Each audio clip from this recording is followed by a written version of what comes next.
Here's tonight's 9 at 9. A community in mourning after a 10-year-old girl was struck and killed by a vehicle when she fell off her bike on her way to school this morning. The Bexar County Sheriff's Office still investigating, but it is believed her backpack may have caused her to lose her balance.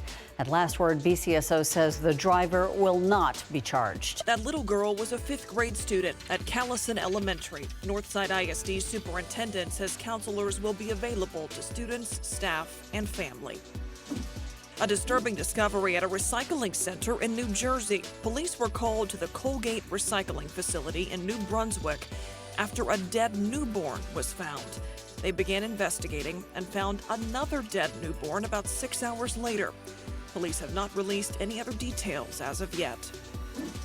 A veteran Bexar County Sheriff's deputy now out of a job after allegations of sexual abuse of a child. Andrew Guetta was a 16-year veteran of the department. He's been arrested and charged with sexual assault of a child.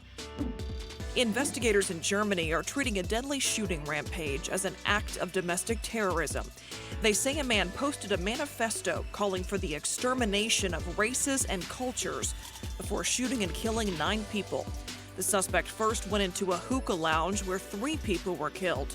He then went to a second cafe, killing 5 more. A 9th person later died of their injuries. This is the 3rd major far-right incident in Germany in the last 9 months. And just last week, authorities carried out an anti-terror raid where they arrested 12 people plotting attacks on mosques around this country. The suspect and his mother were later found dead. In the Houston area, a suspected carjacker shot multiple times by a deputy and an off-duty police commander outside of an LA Fitness.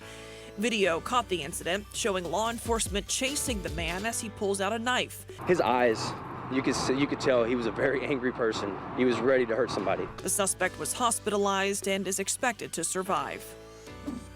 In Michigan, Customs and Border Protection officers find a brain on a Canadian mail truck inside of a clear mason jar. It is possible that these items could come in for research studies, or there have been times where organ donors, we will receive organs that can be transported across the border, but that is usually coordinated in advance and the proper permits.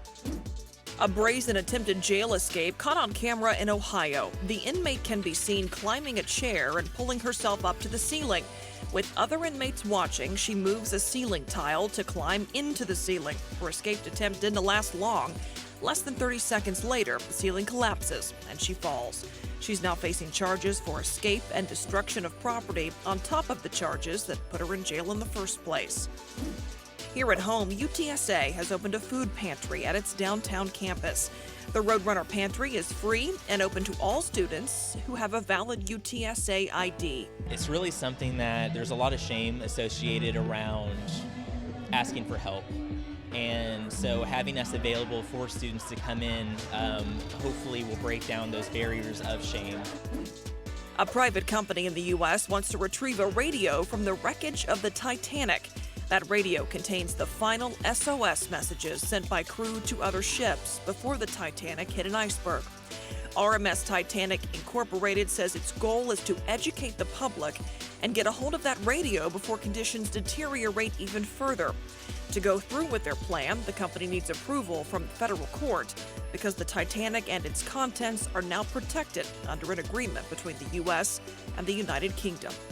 To read more about these 9 stories, go to ksat.com.